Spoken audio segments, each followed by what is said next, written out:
Oke, bismillahirrahmanirrahim. Assalamualaikum warahmatullahi wabarakatuh. Perkenalkan, nama saya Salman Wasofi, Stambuk A1 N1 18086, jurusan Pendidikan Sejarah, Fakultas Keguruan dan Ilmu Pendidikan, Universitas Sololeo. Di sini saya akan membacakan materi untuk memenuhi salah satu syarat dari mata kuliah Sejarah Intelektual. Tetapi terlebih itu, marilah kita tundukkan kepala sejenak untuk berdoa bersama agar pandemi atau wabah virus corona yang melanda negara kita akan segera berakhir. Berdoa dimulai.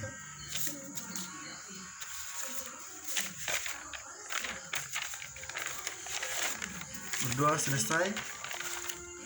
Nah, di sini ada 9 topik permasalahan yang dibahas. Ada yang pertama adalah definisi konsep sejarah intelektual. Yang kedua, hal yang mendorong lahirnya sejarah intelektual. Yang ketiga, ruang lingkup sejarah intelektual. Yang keempat, ontologi, epistemologi, dan aksiologi.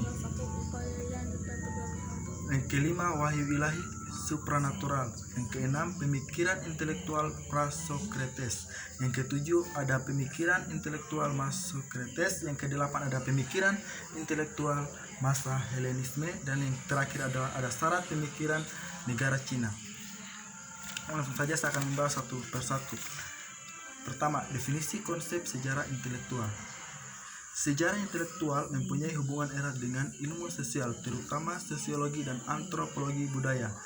Nah, pengertian sejarah intelektual itu sendiri adalah sejarah yang mempelajari etos, jiwa, ide atau nilai-nilai yang mempengaruhi kehidupan manusia atau masyarakat, bahkan bangsa dan negara dari zaman dahulu hingga sekarang, sehingga ideologi menjadi dasar bagi perubahan dan perkembangan masyarakat, bangsa dan negara itu sendiri. Lanjut. Yang kedua, ada hal yang mendorong lahirnya sejarah intelektual. Sejarah intelektual muncul di Eropa pada awal abad ke-20 yang merupakan studi tersendiri. Menurut Kunto Wijoyo tahun 2005 mengatakan bahwa sejarah pemikiran atau intelektual selalu mulai dari teks. Pada awalnya adalah teks karena tidak membatasi diri hanya pada pemikiran perorangan dan pemikiran-pemikiran teoritis, tetapi juga pemikiran praktis dari sosiologi pengetahuan. Yang ketiga, ada ruang lingkup sejarah intelektual. Fokus utama sejarah intelektual adalah bagaimana lahirnya pemikiran-pemikiran manusia, di mana pemikiran-pemikiran yang dikaji dalam sejarah intelektual adalah pemikiran-pemikiran yang memberikan pengaruh terhadap kehidupan manusia, baik dalam ruang lingkup yang kecil maupun ruang lingkup yang besar. Pembahasan yang keempat, ada ontologi, epistemologi, dan aksiologi. Kita akan membahas satu persatunya. Ada pertama itu adalah ontologi. Yang dimaksud ontologi tersendiri itu adalah bagian filsafat yang paling umum atau merupakan bagian dari metafisika, dan metafisika sendiri merupakan salah satu bagian dari filsafat. Lanjut, yang kedua, epistemologi. Yang dimaksud epistemologi itu adalah ilmu yang membahas tentang teori. Kajian epistemologi membahas tentang bagaimana proses mendapat ilmu, pengetahuan, atau hal-hal apakah yang harus diperhatikan agar mendapatkan pengetahuan yang harus benar, apa yang dibahas, kebenaran dan kriterianya. Lanjut, yang ketiga, aksiologi. Landasan dalam tanan aksiologi ini untuk pengetahuan itu sebenarnya digunakan untuk apa, bagaimana hubungan penggunaan ilmu dengan moral etika, bagaimana penentuan objek yang teliti secara moral. Nah, di sini aksiologi membagi dua kelompok. Yang pertama ada ilmu bebas nilai, yang kedua teori tentang nilai. Lanjut, yang kelima, pembahasan yang kelima ada wahyu ilahi dan supranatural. Pertama ada wahyu ilahi.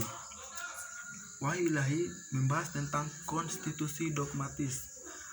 Adalah salah satu dokumen utama dari konstitusi Vatikan yang memiliki pokok-pokok yang mendasar mengenai sumber ajaran dan tindakan gereja. Yang kedua, supranatural. Supranatural yang berarti itu alam, yang artinya sebutan untuk kejadian yang tidak bisa dijelaskan dengan hukum alam atau berada di atas dan di luar alam. Yang keenam, pemikiran intelektual Prasokrates di Yunani. Nah, di pembahasan ini intinya pemikiran Prasokrates ini yaitu kebebasan berpikir bangsa Yunani, disebabkan karena di Yunani sebelumnya tidak pernah ada agama yang didasarkan pada kitab suci. Yang ketujuh, pemikiran Yunani sesudah masa Sokrates.